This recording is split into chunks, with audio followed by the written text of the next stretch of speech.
Hello, I'm Christian Rieda, and today I'm going to do a video about the third sprint of cybersecurity from the System and Networking Strengthened subject.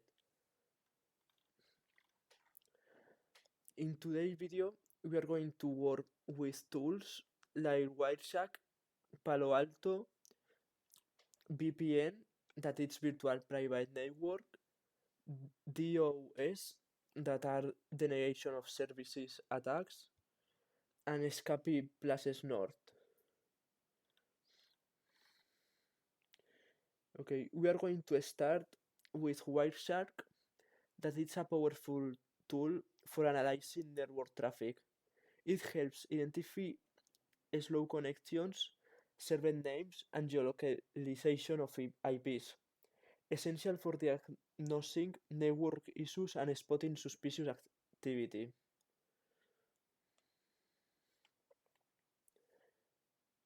Okay, for this activity we need to have Wireshark installed in our machine, and when we enter we see all the network controllers from our device, and we can select anyone that has traffic.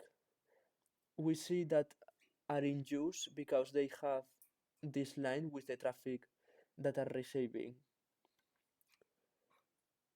If we stay above an interface without clicking, we see the network IP that it uses.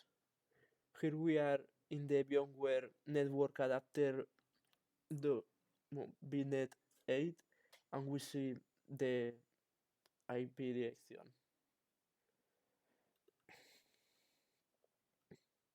Okay, when we click one network adapter, we enter to this window and we see all the packets. We can click in capture button, that is the circle button, to change the interface. We see this window that opens, and we can select another interface to start analyzing.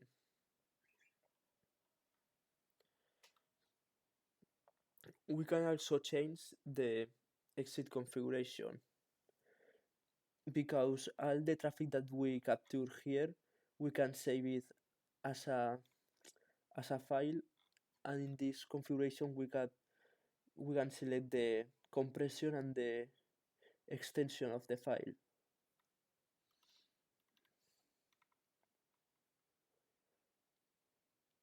Okay, we can also change the options.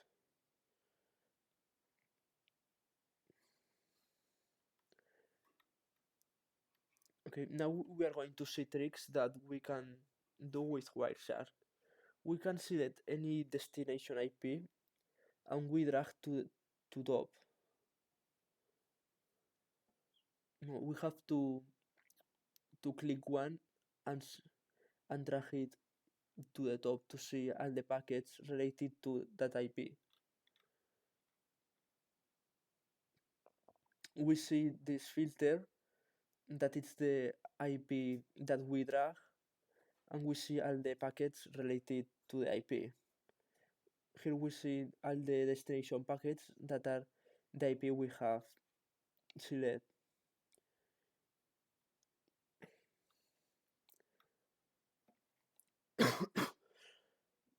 We can create filters in Wireshark and save it, clicking in the plus button. We can save it with one name, and we can use it when we want.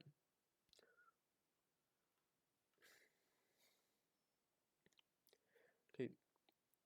In Wireshark we can also write the filters, but if we have saved filters like what we do here, when we write we see the filter we save, and it also detects automatically different IP directions that we have in the packets. No, and it also detects other filters that are default from the application, that coincide with we are writing.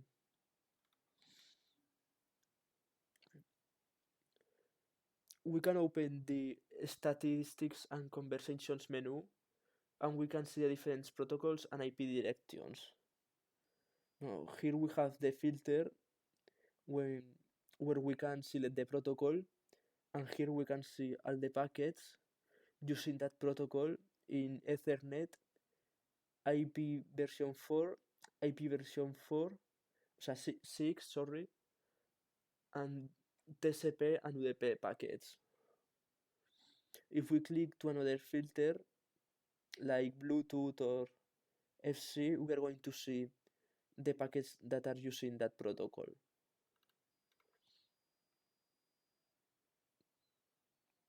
Okay, now we click the right button of the mouse in any packet, and we add as a filter, and we select AB.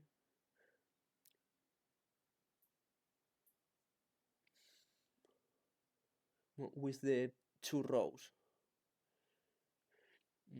We will see the filter with the packets.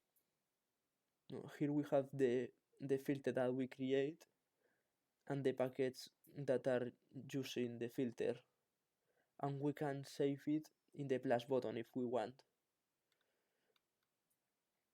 We can create a conversation file with UDP. We click any packet that is using UDP protocol, and we see here the information from the packet, and with the right button from the mouse we can filter, and we can select UDP or other protocols.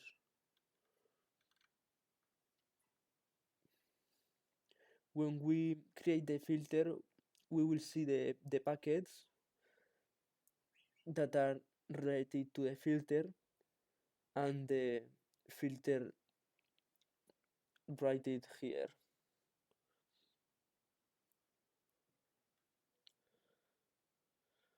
Now we are going to see slow communications.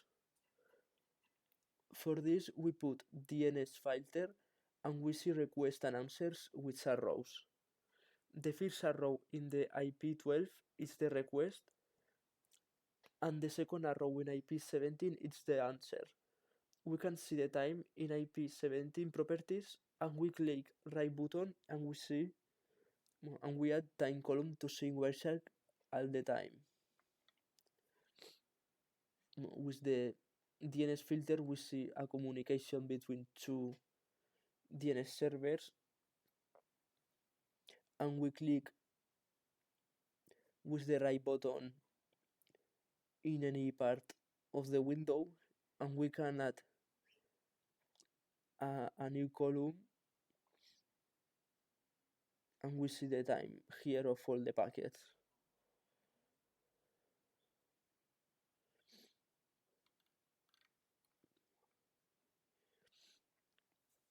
When we create a new column, we can also click that column, and we see a row that order the packets from the longest time to the shorter, or the opposite. We can see first the longer and then the shortest, or first the shortest to the longest.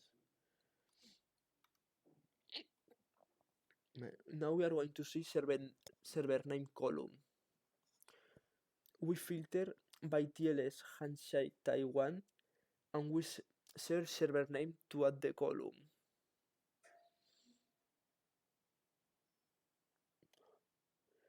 Here we put the filter of TLS, and we click to any packet for searching the server name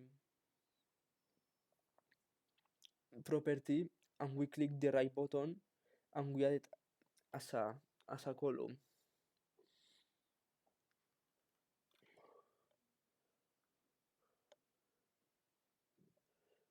Now we can see the column with the server names that sends the packet.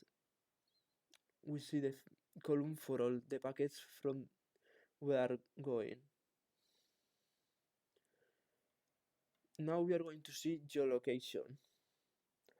First, we need to register or login if we don't have an account in the website to download the geolocalization files. Here we have the link, and when we download, we see a folder with these files.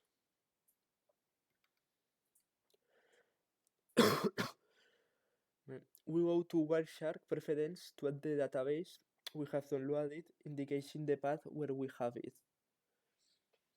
Now, here we put the path where we have these files. In Wireshark preference, we click in Max Mine database directories.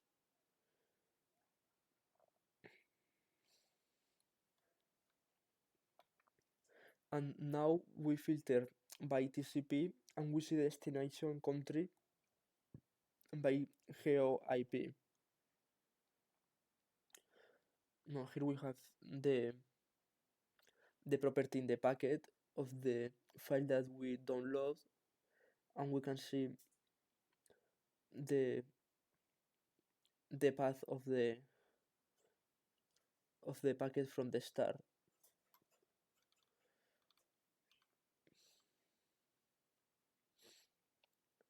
Okay, we can see all the countries in statistics and endpoints. Now here we have the country related to the packet. Now we are going to see Palo Alto. Palo Alto is a next generation firewall platform used to monitor and control network traffic. It enhances security by detecting threats and enforcing policies. For this activity, we have to download 5 pickup files that we are going to need from Wireshark's GitHub.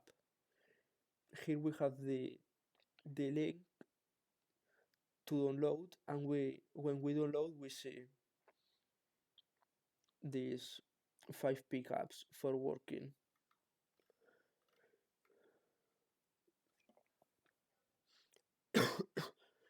Okay, we are going to start opening the first pickup file, and we filter to find the malware that the attacker has used. We detect the Lokibot malware HXXP and the IP direction and the file that it used to attack.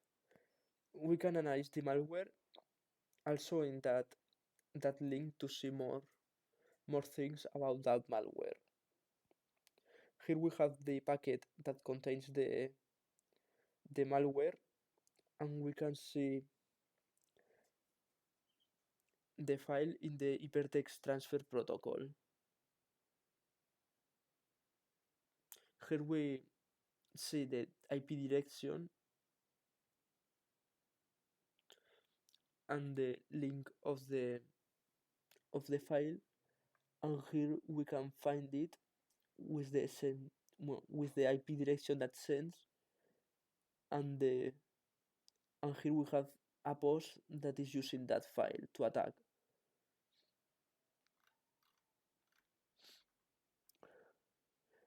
Now we open the second pickup file, and we filter by get method at HTTP request. We can see a packet of ICE ID that is a Bancari Trojan.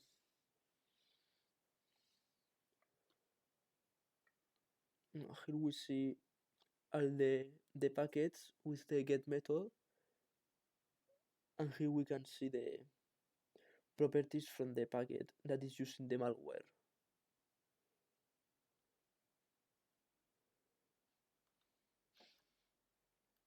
Okay, now we are going to see the VPN B2B. That is, VPN is virtual private network, and B2B is business to business. No, it is used to create secure tunnels between companies that they protect sensitive data during intercompany communication and ensure confidentiality. For this exercise, we are going to need for Kali Linux virtual machines. One is going to be one server that is going to have the default NAT network, and another one that we are going to configure in host only. That is going to be the first.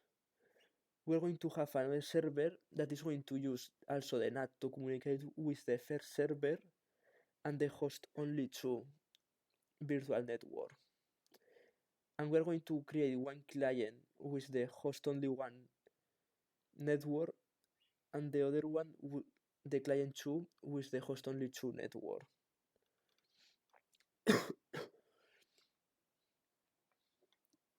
Here we see the virtual machine, the server 1. We don't need more than 2 gigabytes of memory, and we have the NAT adapter and the custom that is the host only.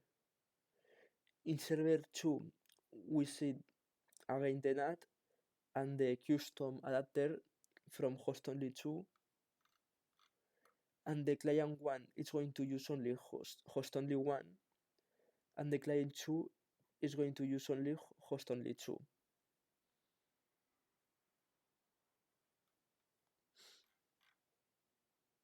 We're going to start seeing our IP directions with IPA. In the server 1 we have the 2 direction IP.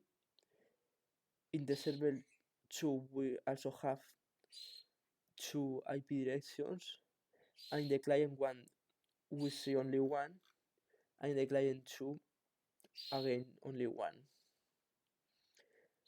We try the connectivity, making a ping in the client 1 to the server 1 to see that can connect it between them, and with the client 2 to the server 2.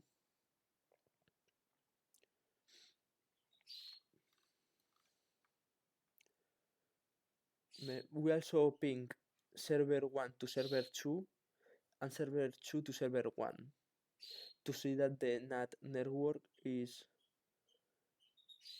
running without problems. Okay, in server 1 and server 2 we configure IP version 4 forward, and we save changes.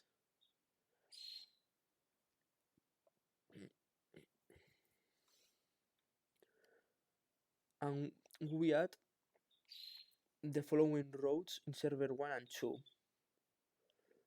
that are the routing routes to configure the networks that are going to see, because now the server 1 and 2 have connectivity between them, but the client 1 can connect to the client 2 because are in two private networks.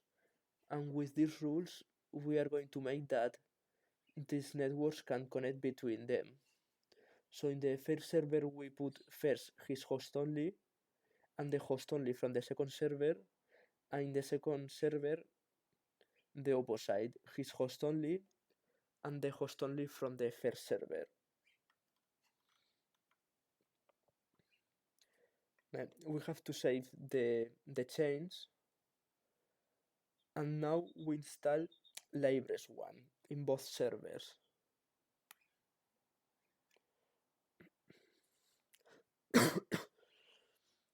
We configure the VPN in server 1. We put the protocols and the secret that is going to use to have more security, and we put the IP directions from the first the server 1 IPs and write that it's the server 2 and the host only 2 network.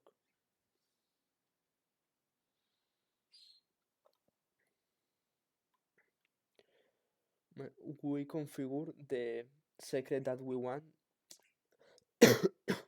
in the IPsec secret file.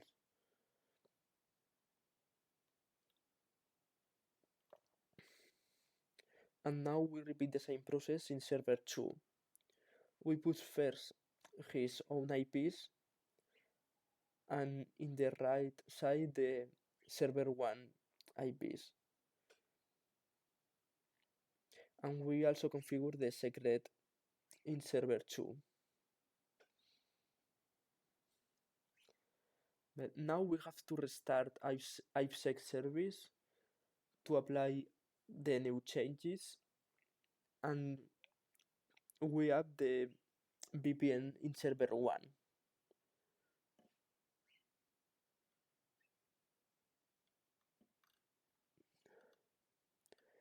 Right.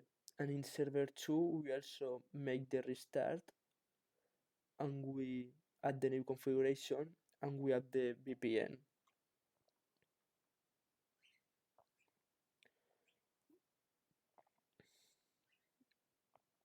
But now in client 1 we add the IP route and the network that we want to save. Here we put the host only 2 direction, that is the network that we want to see to connect to the other client, and we put via the server IP, that is the machine that is going to lend us to connect. And we repeat the same in the client 2. We put the host only 1 network and the IP from server 2. Now from the client 1 we ping client 2 and we see that the VPN is working because we have the packets that are connecting successfully. If we don't see this, is that we have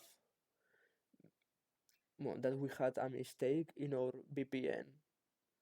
But if we see the ping that it's receiving all the packets, it means that we created good. And now we do a ping from client 2 to client 1, and we also see that it's working. Okay, if in the first client, if we are in the case that the first client do the ping and the second one no, the problem can be the command of the IP route, and we have to check that we have the correct IP directions.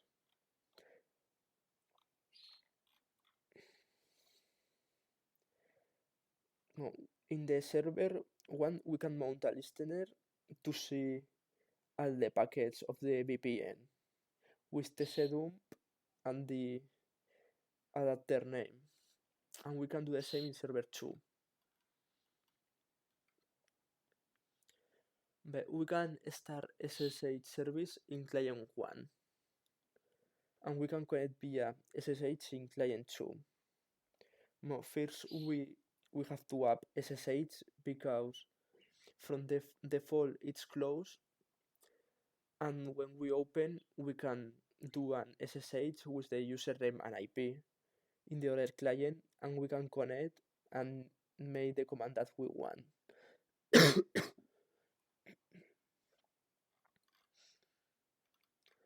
Now we are going to see the DOS, that are the denial of service attacks. This is a set of techniques used to simulate or detect attacks that overwhelm systems. Understanding this helps defend against real threats. Ping, Smurf, and Chargen are for basic flooding methods, and slow HTTP and fast HTTP are for exploiting server behaviors with slow or rapid requests. The SSL attack targets the encrypted traffic, and Gmeter is used to simulate denial of services attacks for testing. We're going to start with ping attack. For this activity, we are going to need two Kali machines that we can use the machines from the VPN or another one. We start attacking via ping the victim machine with ping IPS 65000 E0.002, and we're going to see an increase on the CPU usage because we're sending a lot of pings petitions. Here we see the command that it's making a lot of pings, and we can see that the CPU from the machine is increasing. The victim machine, without doing nothing, is going to see also an increase in his CPU usage because it's receiving a lot of ping petition from the attacker.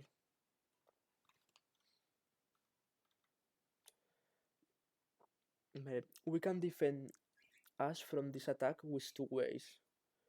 With sudo iptables a input, p is icmp type extra request, j drop, but it doesn't work after a reboot. With sudo apt install iptables persistence and sudo filter persistence, save we apply change for every session.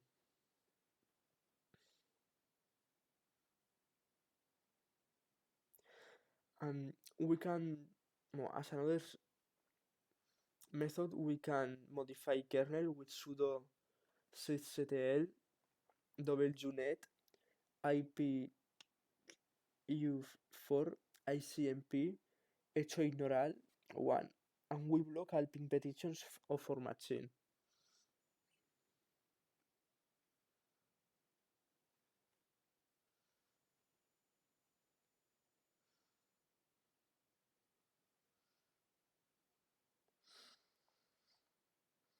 Now we're going to see a smart attack. We try to attack with hping3, but we see it doesn't work because in the new versions of Kali we have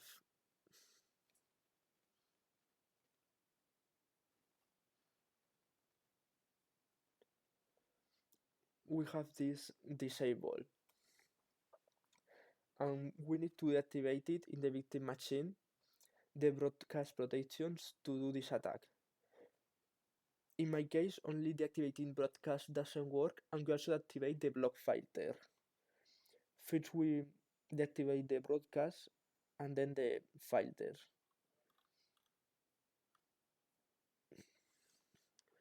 But now we execute the attack with hping3, and we will see that our CPU usage will increase. Here we can see the increase, that is a lot.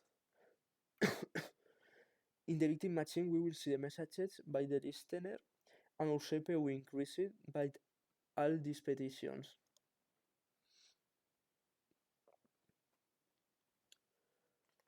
Now we are going to see chargen attack.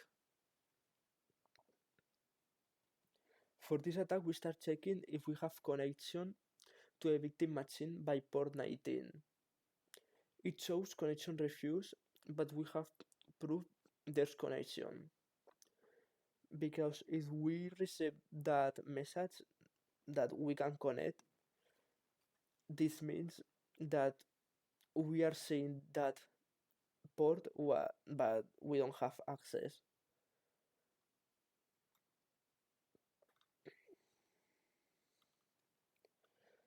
So in the victim machine, we install netutils init. We did init.conf file, adding the these two first roles, and we'll start the service of needed details.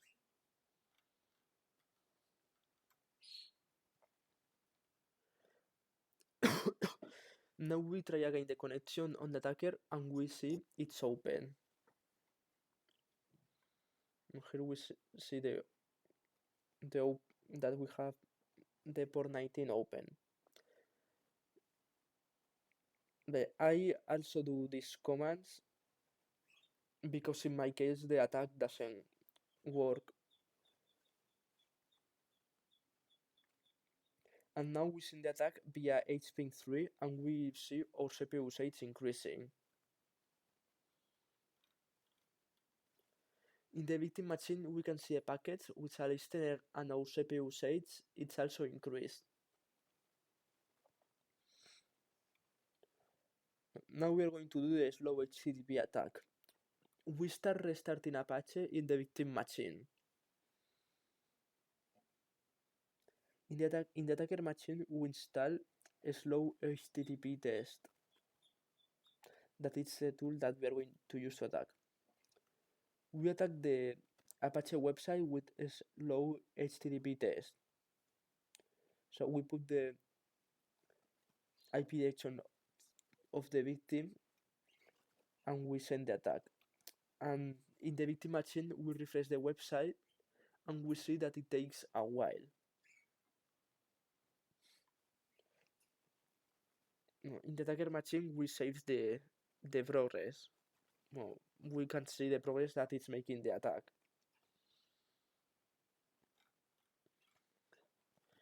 The victim can defend with these firewall rules.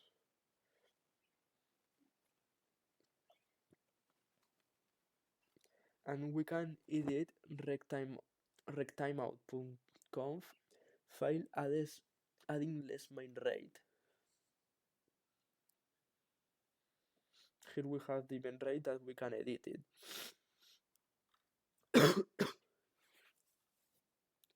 But now for first HTTP attack, we start installing the attacker machine HTTP perf. We attack the victim machine and we see our CPU usage increasing. Now we install Docker Dohio in the victim machine. And we create our Docker container with a dbwA image files. Now from the attacker we search the login website of dbwA victim. And we create in the attacker machine attack demo file with this content.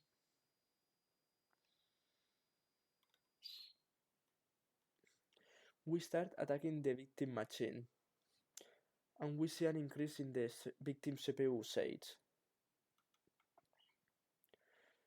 We create the security.conf file in the victim machine and we add the content to protect the dbwA.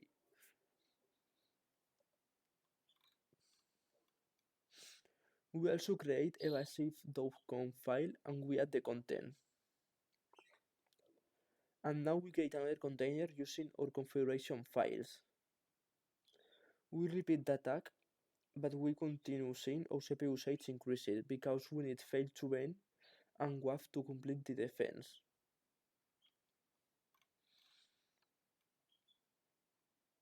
Okay, SSL attack. We start creating a folder with the files that we are going to need. And we check all it's created.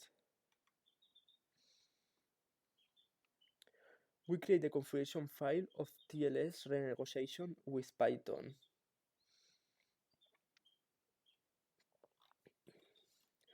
And in the attacker machine, we search our IP and port and we are entered to the website. We will see our HTML we have created previously.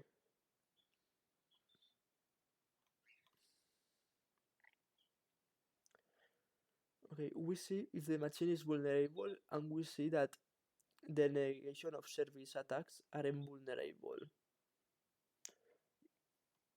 Here we see the variable that put not vulnerable. Now we're going to do Gmeter attack. We download Gmeter from the official website.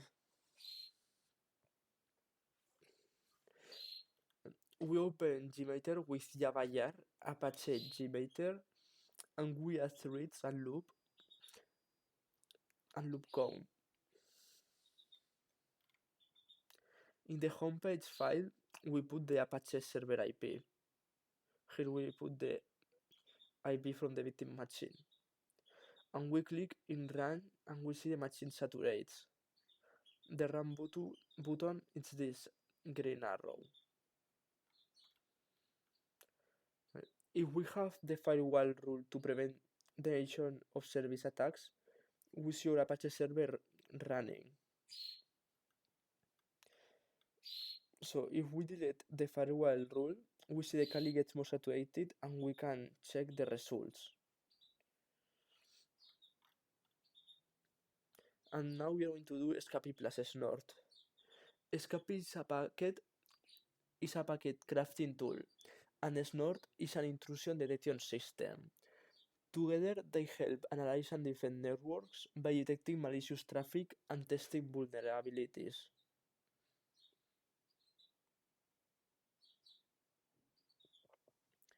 So we check our Snort version, and if we don't have installed, we install it with sudo apt install Snort. And when we install, we can check the version. We can see the configuration files that sorry. No. Now we can see the configuration files that are ended in Lua extension.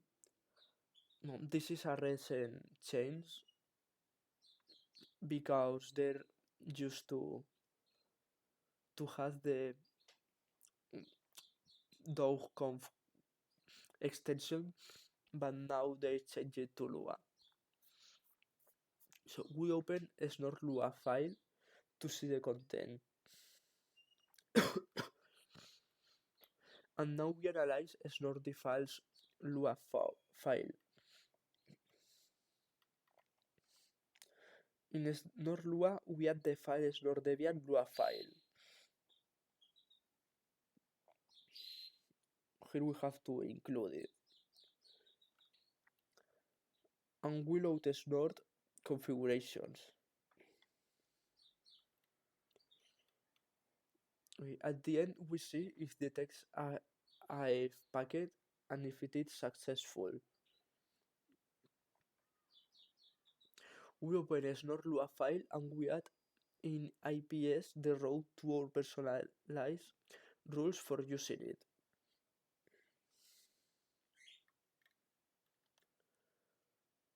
We can see all the commands that Snort offers to us for using it. Here we have all the commands and for what they are. And with the following command, we can load Snort configurations. On the local routes file, we add the next RAL.